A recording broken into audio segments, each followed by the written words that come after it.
नमस्ते विद्यार्थी मित्रों, कैसे हैं आप सब।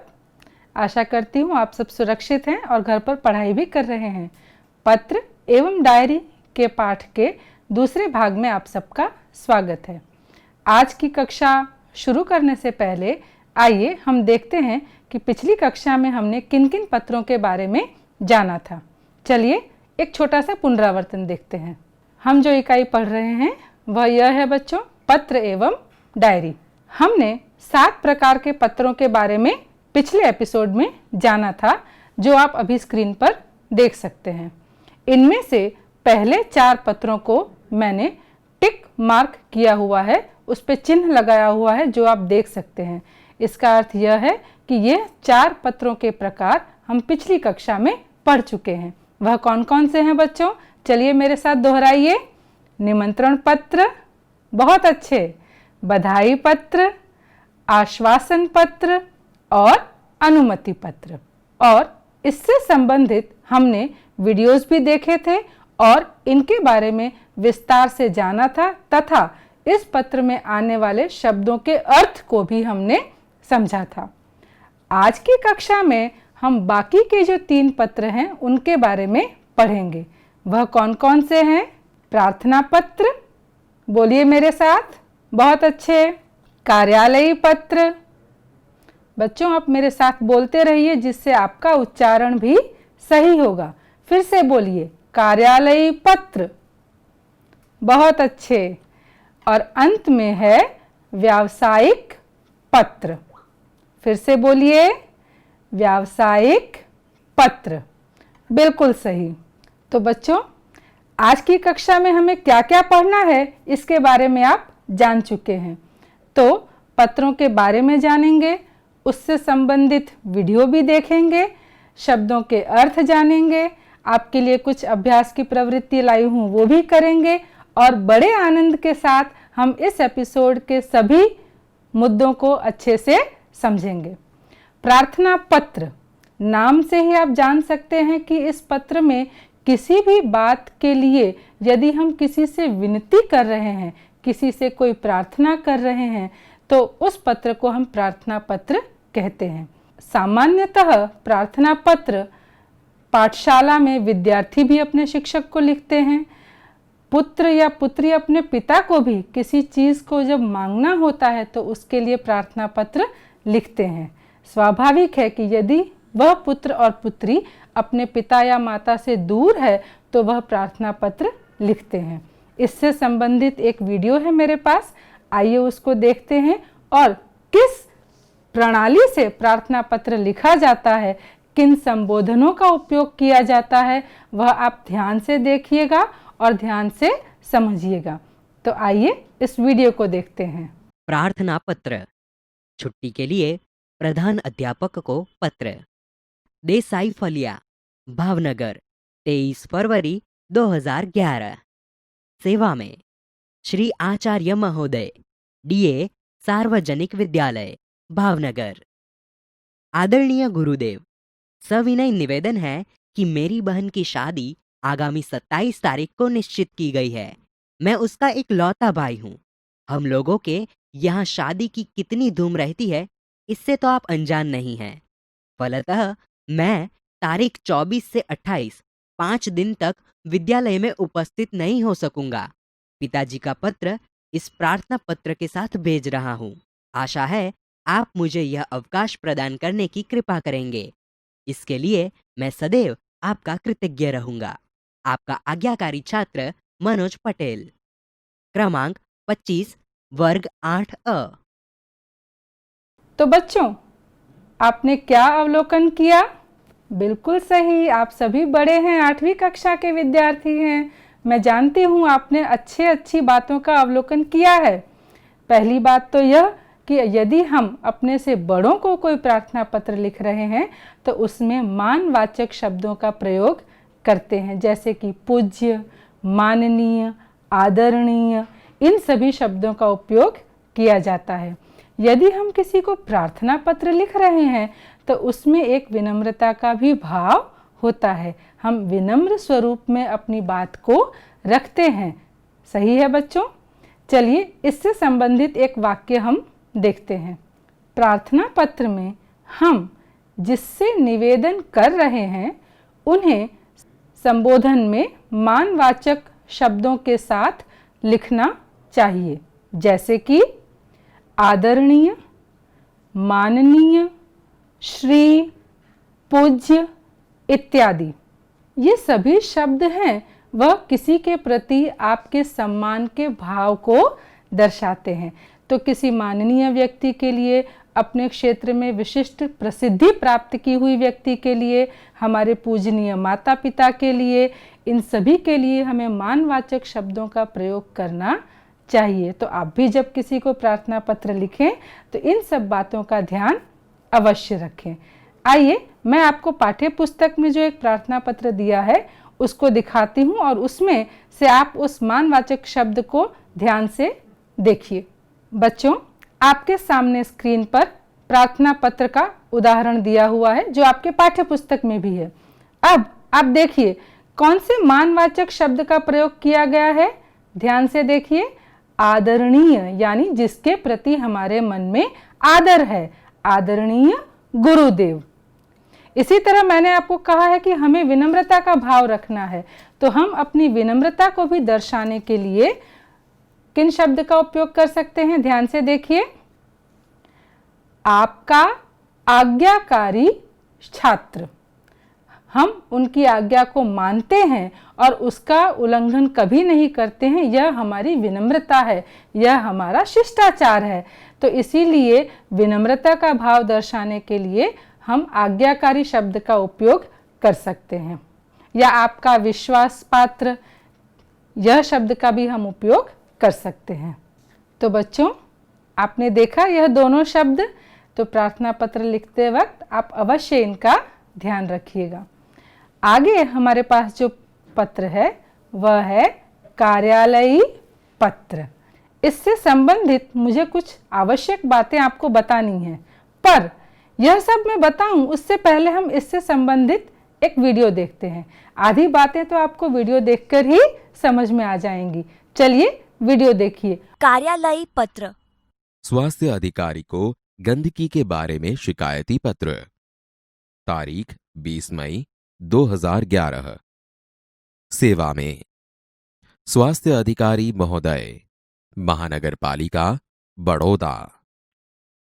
मान्यवर, सविनय निवेदन है कि मैं गायत्री मोहल्ले में रहता हूं। यह मोहल्ला पिछले कई दिनों से ठीक से साफ नहीं हो रहा है। आजकल शादी का मौसम है, रास्ते पर गंदगी फैली है। पास के कूड़ेदान यानी कि डस्टबिन में सब जूठन डाल जाते हैं। बदबू के कारण पिछले 2 दिन से तो यह हाल हो गया है कि वहां से आना जाना भी मुश्किल हो गया है। आने जाने वाले सभी लोग परेशान हो रहे हैं। यदि गंदगी को शीघ्र न हटाया गया तो मोहल्ले भर में बीमारी फैल जाने का डर है। आशा है कि आप शीघ्र ही उसे हटवाने की व्यवस्था करेंगे। आपका विनम्र सेवक सुरेश भाई म परमार, गायत्री मोहल्ला बड़ौदा। तो बच्चों, आपने देखा इस कार्यालय पत्र में बहुत सी नई बातें आपको जानने को मिली हैं। अभी तक जो हमने पत्र पढ़े सामान्यतः सभी में कुछ न कुछ बातें जो थी वो एक जैसी थी, लेकिन कार्यालय पत्र है वो थोड़ा विशिष्ट है, सबसे अलग है। कार्यालयी पत्र, कार्यालय शब्द जो है वह कार्यालय से बना है। और कार्यालय किसको कहते हैं बच्चों? दफ्तर, जिसे हम इंग्लिश में ऑफिस भी कहते हैं। आपके प्रधानाचार्य जहाँ बैठते हैं पाठशाला में, वह भी एक कार्यालय है। आपके पिता या माता यदि अपने कार्यस्थल पर जाते हैं और वह एक विशिष्ट कमरे में या एक स्थान पर बैठते हैं तो वह उनका कार्यालय या दफ्तर कहलाता है। कार्यालय में लिखे जाने वाले पत्र बाकी सभी पत्रों से अलग होते हैं। वह बिल्कुल विशेष किसी मुख्य बात को लेकर ही कार्यालय पत्र लिखा जाता है। उसमें हम किसी का हाल समाचार, किसी की कुशलता या किसी के अच्छे होने की बात, यह सब हम नहीं पूछते हैं। यदि हम किसी कार्यालय में पत्र लिख रहे हैं तो हमें जिस विषय के बारे में लिखना है हम सीधा उसी मुद्दे पर आते हैं और स्पष्ट बातों के साथ ही कार्यालयीय पत्र लिखा जाता है। मैंने कुछ मुद्दे निकाल कर रखे हैं जिससे आपको बिल्कुल स्पष्ट हो जाएगा कि कार्यालय में किस तरह से पत्र लिखना चाहिए। चलिए उन बातों को देखते हैं। कार्यालयीय पत्र, तो देखिए पहला जो वाक्य लिखा है उसके संबंधित वह क्या है? किसी भी दफ्तर में यह पत्र लिखे जाते हैं, किसी भी दफ्तर में लिखते हैं। दूसरा जो वाक्य है इससे संबंधित, ध्यान से देखिए बच्चों, किसी भी शिकायत या अनुमति या जानकारी देने के विषय में यह पत्र लिखा जाता है। बच्चों मैं आपसे एक बात बताना चाहती हूँ। मेरी जो पाठशाला है उसके सामने जो कच्ची सड़क थी वहाँ पर सरकार ने पक्की सड़क बनाने का निश्चय किया और पक्की सड़क बनने का काम शुरू भी हो गया था। पर हम सभी शिक्षक मित्रों को यह विचार आया कि पाठशाला के बिल्कुल सामने यदि सड़क बनेगी और बच्चों का आवागमन भी रहता है और जो गाड़ियां हैं, स्कूटर है, बाइक है, ट्रक है, दुपहिया है, चार पहिया वाहन बहुत ही गति से आते हैं जिससे बच्चों का अकस्मात होने का डर रहता है। तो वहाँ हमें क्या करना चाहिए? वहाँ हमें एक गति अवरोधक, जिसे हम इंग्लिश में बम्प कहते हैं, वह बनाना ज़रूरी था। तो अब बिना अनुमति लिए या बिना उसके बारे में अर्जी दिए तो कोई वह बम्प बनाने वाला नहीं था। तो मैंने क्या किया? एक कार्यालयीय पत्र लिखा। किस कार्यालय में लिखा? जिस कार्यालय में रोड निर्माण की जो शाखा है वहाँ पर मैंने एक पत्र लिखा जिसमें विशेष मुख्य बात लिखी कि हमारी पाठशाला के आगे सड़क बन रही है तो वहाँ पर एक गति अवरोधक बनाना आवश्यक है जिससे अकस्मात टल सके। आपकी आभारी और मेरा नाम। तो इस तरह के जो विशेष बातें, यहाँ पर मुझे अनुमति लेनी थी, मुझे जानकारी भी देनी थी कि भाई पाठशाला के आगे रोड बन रही है। तो इस तरह के जो पत्र होते हैं जो किसी कार्यालय से संबंधित हैं, किसी निर्माण से संबंधित हैं और वह हमें लिखना पड़े। अगर आपके मोहल्ले में या सड़क पर बहुत गंदगी है तो उसकी शिकायत करने के लिए भी आप स्वास्थ्य विभाग को पत्र लिख सकते हैं। तो वह भी एक प्रकार का कार्यालयीय पत्र होता है। ठीक है बच्चों, तो शिकायत, अनुमति या किसी विशेष जानकारी देने के लिए भी आप दफ्तरों में पत्र लिखते हैं। एक मुख्य बात, जो बड़े बच्चे होते हैं जिन्होंने अपनी शिक्षा पूरी कर ली है वह अपनी नौकरी के आवेदन के लिए भी कार्यालयीय पत्र लिखते हैं। सही है ना? आप जब बड़े होंगे और आप ऑफिस में, दफ्तर में अपनी नौकरी के लिए आवेदन देंगे तो वह जो आवेदन होता है उसमें आप उनके बारे में कुशलता या ये सब नहीं पूछते हैं। आप सिर्फ लिखते हैं कि मेरा जो विवरण है वह इसके साथ शामिल है और आपकी अपनी योग्यताएं लिखते हैं और मुख्य बातें आप कार्यालय में जमा कराते हैं। तो यह सब बातें कार्यालयीय पत्र के विषय में आपको खास ध्यान में रखनी है। चलिए आगे देखते हैं। आगे कौन सा वाक्य है वह हम देखेंगे। इस प्रकार के पत्र में विनम्रता का भाव होता है तथा आभार का भाव होता है। अब मैं आपको एक पत्र जो आपके पाठ्य पुस्तक में दिया है वह दिखाती हूँ जिससे आपको यह स्पष्ट हो जाएगा कि हम किन संबोधनों का उपयोग करते हैं जिससे विनम्रता का भाव और आभार का भाव प्रकट होता है। आइए देखते हैं। तो विद्यार्थी मित्रों, आप स्क्रीन पर देख सकते हैं एक पत्र जिसमें संबोधन की शुरुआत में लिखा गया है सेवा में। यह एक विनम्रता के भाव को दर्शाता है। अच्छा, यह पत्र किस कार्यालय में लिखा गया है? स्वास्थ्य अधिकारी महोदय, महानगर पालिका। यानी कि यह पत्र स्वास्थ्य कार्यालय में लिखा गया है और आपके पाठ्य पुस्तक में यह पत्र दिया गया है। आप उसको घर पर पठन भी कर सकते हैं। अब नीचे देखिए बच्चों, जब पत्र पूरा हो रहा है तो क्या लिखा है? आपका विनम्र सेवक।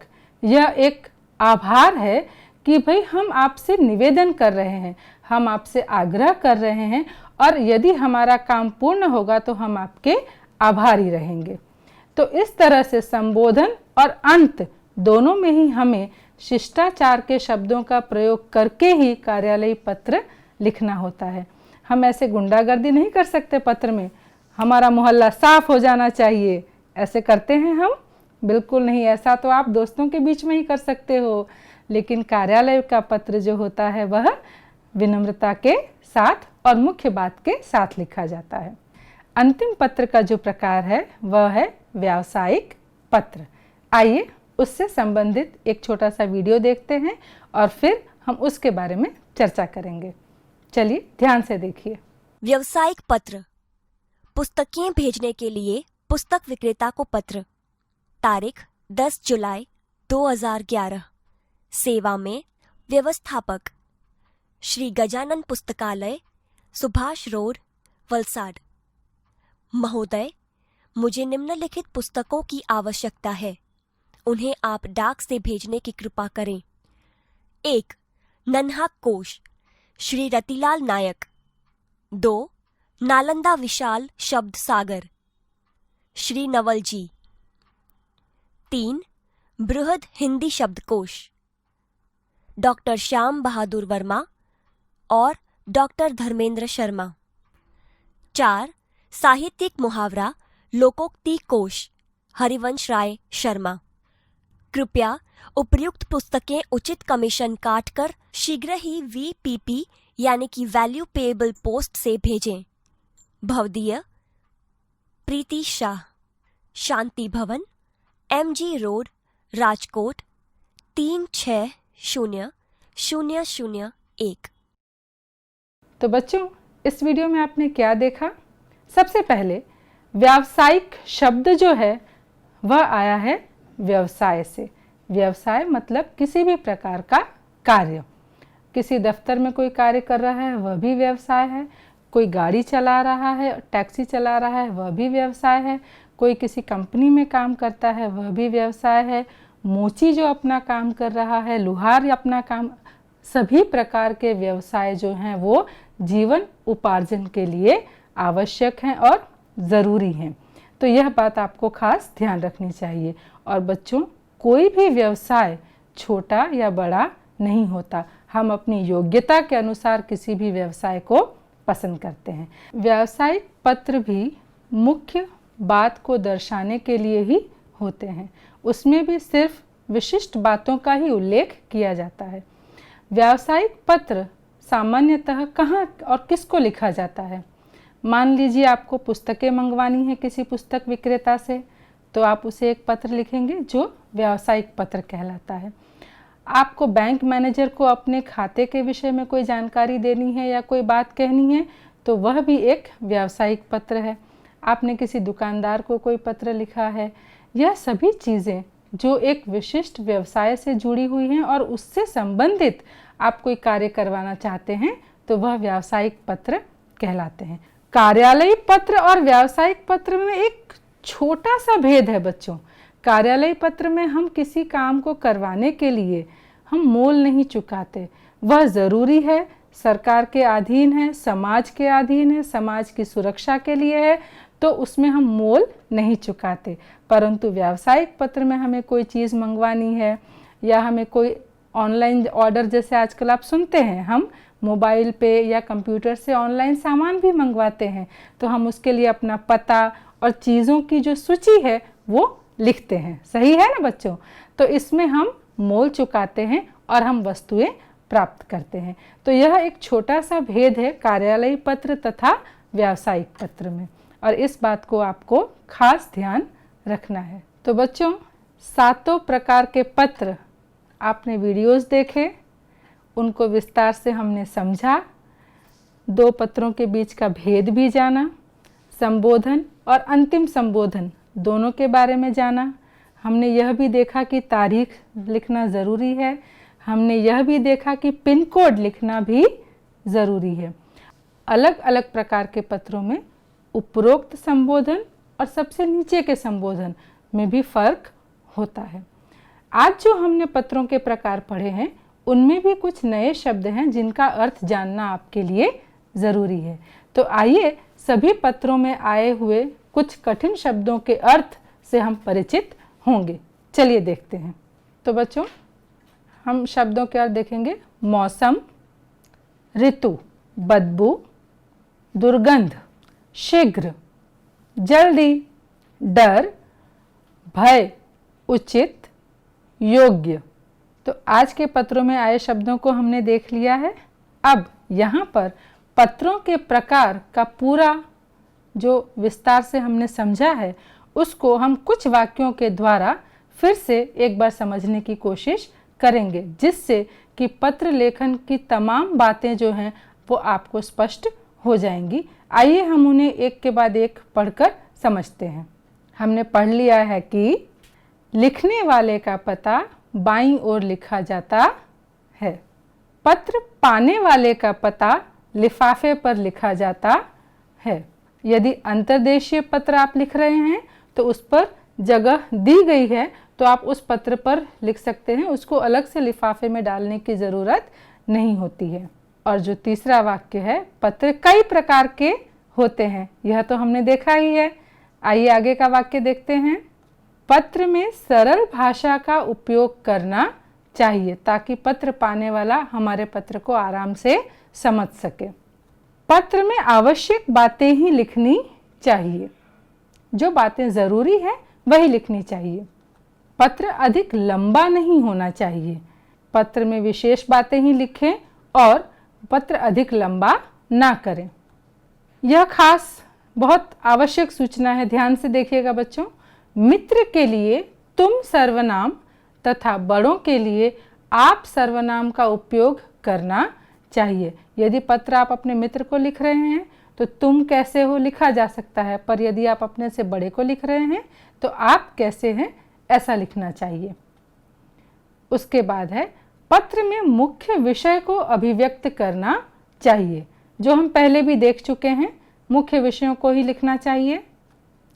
और फिर पत्र समाप्त होने पर नीचे बाईं ओर संबंध और नाम लिखना चाहिए, जो हमने अभी देखा था। आपका विनम्र सेवक, आपका पुत्र, आपका आज्ञाकारी छात्र, इस तरह के संबोधन आपने देखे थे। बच्चों, यहाँ पर मैं आपसे एक बात कहना चाहती हूँ कि हमने जितने भी पत्र के प्रकार देखे, सभी में पत्र लिखने वाले का पता बाईं तरफ लिखा गया था और जिसको पत्र लिखा जा रहा है उसका भी पता नीचे लिखा गया था। कई पत्रों में यदि आप देखेंगे तो पत्र लिखने वाले का पता पत्र के दाईं तरफ भी लिखा होगा। इस तरह का पत्र यदि आप लिखते हैं तो उसमें भी कुछ गलत नहीं है, परंतु आज की प्रणाली में अगर हम इलेक्ट्रॉनिक पत्र, ईमेल या किसी और डिजिटल माध्यम से मिले गए पत्र को देखेंगे तो उसमें तमाम प्रकार के जो संबोधन हैं, ऊपर के संबोधन एवं पत्र समाप्ति के संबोधन, सभी बाईं तरफ एक सूत्र में लिखे जाते हैं। तो हम आज प्रचलित प्रणाली का उपयोग करते हैं और उसी हिसाब से अपने पत्रों का लेखन करते हैं। पर यदि कहीं आप ऐसा पत्र देखते हैं जहाँ पे लिखने वाले का पता पत्र के दाईं तरफ लिखा हो, तो वह कोई विशेष गलती नहीं है, आप उस प्रकार से भी पत्र लिख सकते हैं। मैं एक छोटी सी बात आपसे कहना चाहती हूँ। कई बार हम जब पत्र लिखते हैं पाठशाला में प्रधानाचार्य को या अपने शिक्षक को, तो हम लिखते हैं कि मैं इतने दिन की छुट्टी पर जा रहा हूँ और यह बात मैं आपको बताना चाहता हूँ। तो बच्चों, यह तरीका सही नहीं है। आप बताएंगे, यह चीज़ शिष्टाचार के विरुद्ध है। आपको पहले अनुमति लेनी चाहिए। कोई भी माहिती बताने में तथा अनुमति लेने में एक फ़र्क होता है। अनुमति लेने के लिए हम पत्र लिखते हैं जिसमें हमें शिक्षक या प्रधानाचार्य हाँ या ना में उत्तर देते हैं कि वह हमारी अनुमति को स्वीकार करेंगे या नहीं। ठीक है बच्चों, अब आपके पाठ्य पुस्तक में एक कोष्ठक दिया गया है, उसका पठन आपको घर पर करना है। आइए मैं स्क्रीन पर दिखाती हूँ। पाठ्य पुस्तक के उस कोष्ठक में आपको पूरे पत्र के संबंधित सारांश मिल जाएगा, जिससे आपके अंदर किसी भी प्रकार की मुश्किल नहीं रहेगी और आप सभी पत्रों के प्रकार के बारे में आसानी से जान पाएंगे। चलिए उसको देख लेते हैं। बच्चों, आपके पाठ्य पुस्तक का पृष्ठ नंबर 8 आप स्क्रीन पर देख सकते हैं, जिसमें सबसे ऊपर लिखा है पत्र लेखन के लिए ध्यान देने योग्य महत्वपूर्ण बातें जो मैंने आपको अभी अभी समझाई हैं, उसका पुनरावर्तन करने के लिए आपको पाठ्य पुस्तक में इन वाक्यों का पठन करना है। उसके नीचे देखिए एक कोष्ठक दिया गया है, संबोधन, अभिवादन आदि की तालिका। इसमें अभी जो हमने सभी बातें पाठ में समझी हैं, यह सभी चीज़ें आप इसमें देख सकते हैं। पत्र का प्रकार, संबंध, अभिवादन संबंधी शब्द, पत्र की समाप्ति पर लिखी जाने वाली शब्दावली, इन सभी बातों को मैंने विस्तार से आपको आज की कक्षा में समझाया है। आपके पाठ्य पुस्तक में पेज नंबर 8 और पेज नंबर 9, यह दोनों पृष्ठ आपको खूब ध्यान से घर पर पढ़ना है, ताकि पूरे पत्र से संबंधित सभी बातों को आप अच्छे से समझ जाएंगे। तो आज की कक्षा हम यहीं समाप्त करते हैं। अगली क्लास में फिर मिलेंगे। तब तक के लिए घर पर रहिए और पढ़ते ज़रूर रहिए और मुझे एक पत्र ज़रूर लिखिएगा। टाटा।